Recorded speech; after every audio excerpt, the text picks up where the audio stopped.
예, 안녕하세요. 고수로 함께 성장하는 토주자 언어 토지병장입니다. 이번 시간에는 그 생활 속의 표지가 있거든요. 깃발. 깃발이라고 뭐 전신주 매너리 있는데 깃발이 우리가 토지투자에서는 많이 참고를 합니다. 우리가 임장을 가거나 어디 현장 갔을 때 노란색, 파란색, 빨간색, 하얀색 이런 깃발들이 많이 보셨을 겁니다.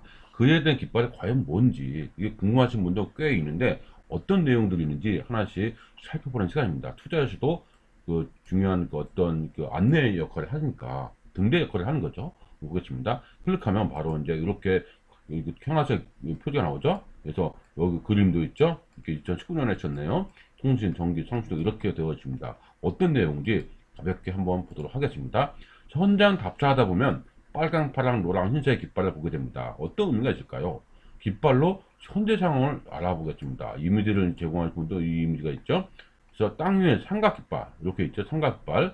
이 하얀색은 강제 수용된 표시한 지역이라는 겁니다. 됐죠? 이 노란색은 보상이 협상중인 거죠. 지체되거나 대립하거나 좀 오래 걸릴 수 있는 여지가 있는 거죠.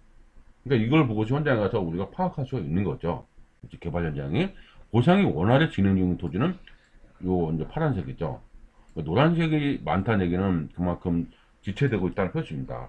보상이 완료되면 빨간색으로 이렇게 빨리 바뀝니다. 겠죠? 그렇게 표시가 됐고요. 구획 정리된 보상 단계의 깃발입니다. 흰색은 강제 수용된 토지. 그 다음 그죠? 노란색은 보상이 협상 중인 거. 파란색은 보상이 원활하게. 빨간색 보상이 완료되었으면 알려줍니다. 이런 깃발이 사라지고 말뚝이 보이면 그때부터는 토목공사가 이제 진행되는 거죠. 말뚝이 이제 보기 시작하면 있겠고요. 두 번째 게 삼각깃발이 있다면 이거는 땅 위에 사각깃발이 있습니다. 이렇게 사각깃발이 어떻게 있냐면 이런 식으로 사각형이죠. 펄럭펄럭인데 이런 게 보여집니다. 구획 정리 후에는 볼 수 있어요. 그러니까 구획 정리라는 것은 뭐입니까? 아, 여기서부터 어디까지 토목공사 한다는 거죠. 구획 정리하면 땅을 다져야 할 거 아니에요. 밑에 뭐 하수를 놓고 뭐 여기는 어디 표시를 해야 되고 그래야 이제 공사 현장 사람들도 아, 어디가 뭐야 되는 알 수가 있죠. 우리는 이런 깃발 이제 유심히 봐야 됩니다. 이렇게 보면은 흰색 깃발은 택지지역, 이 택지지역, 주거지역이라는 얘기죠. 그러니까 조금 더 들어볼까요? 이게 구획, 정리구역, 택지지역이라는 거죠. 이 자리는 무슨 지역이라고요? 택지. 그러니까 아파트, 상가, 뭐 이런 거 들어갈 수 있는 택지 지역이라는 얘기죠. 그 다음에 노란색은 뭡니까? 노란색은 뭘까? 뭐 이렇게 전기통신, 전기시설이 이쪽으로 들어간다는 얘기죠.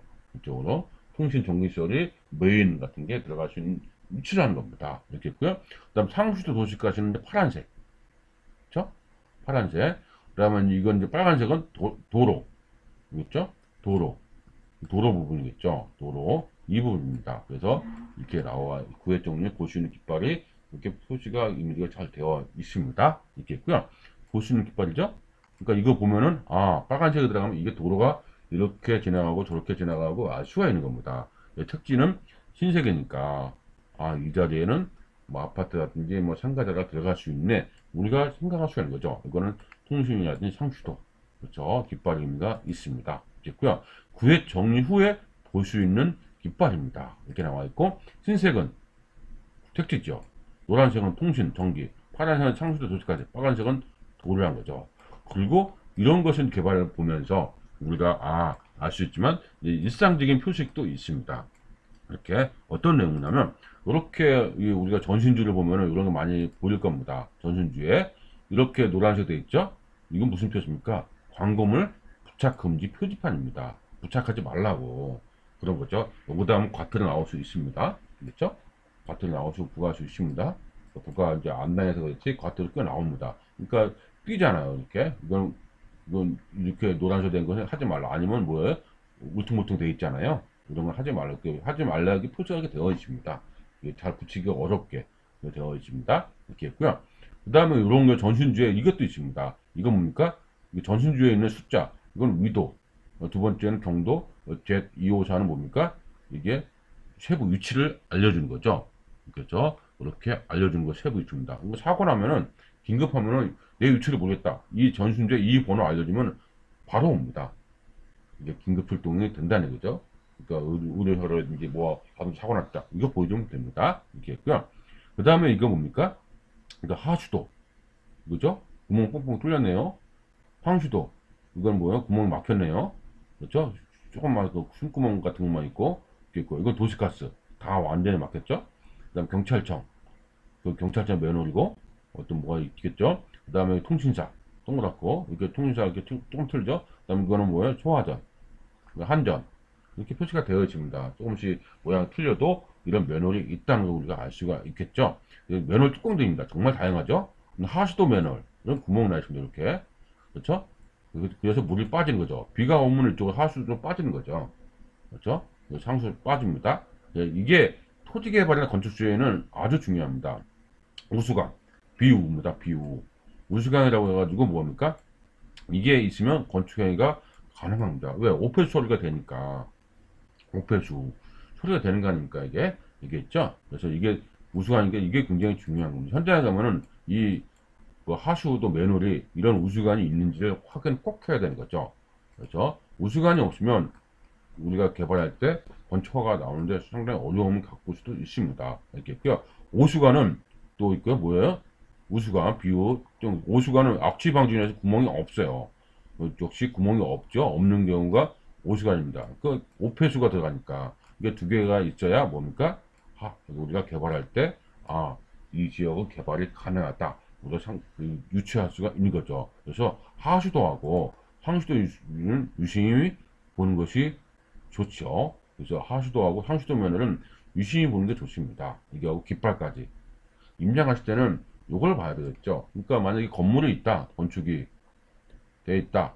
그럼 요걸 봐야 됩니다. 그래서 이거를 자체 정화를 했는지, 물을 어디서 가져오는지, 이런 걸 판단해야 우리가 허가 여부를 받을 때, 우리가 토지 수주할 때도 향후 시세차익을 볼 수 있는 거죠. 그냥 뷰가 좋다. 이게 다가 아니라는 얘기죠. 개발이 될 수 있어야 우리가 흔히 얘기하는 돈 된다. 이렇게 얘기하는 겁니다. 알겠죠? 이번 시간에는 간단하게 임장에서 필요한 내용을 가지고 했습니다. 그렇죠? 깃발이라든지, 그렇죠? 돈이 되는 깃발은 어떤 겁니까? 요게 돈이 되는 깃발이겠죠? 요게, 뭐지? 그렇죠? 그 다음에 이제 두 번째 돈이 되는 깃발이 뭐, 이런 건 다 위치를 알려주니까 이 지역은 전부 다 이제 어디가 문제지? 다 돈이 된 거죠. 이미 이제 구획 정리된 거잖아요. 그죠? 고상 끝나고. 이렇게 된 거기 때문에, 큰 게 될 수 있고요. 여기서는 우리가 또 많이 알아야 될 것이 하수도, 상수도, 오수관, 우수관에 대한 개념을 정확히 알고 접근하면 아주 유익한 임장되지 않을까 싶습니다. 그래서 그 내용 확인한 후 설계사무소에서 좀 한 번 더 확인하는 습관이 필요할 것 같습니다. 임장에서 꼭 이런 깃발이 있으면 한 번쯤은 상상해보고 어떻게 투자하는 것이 접근하는 게 좋은지 한번 그 의미를 내리고 결정하면 아주 좋은 투자가 되지 않을까 싶습니다. 예, 이상으로서 생활성의 표지, 깃발, 전신주, 매너를 등을 가지고 한번 알아보는 그런 시간이었습니다. 그럼 다음 시간에 또 뵙겠습니다.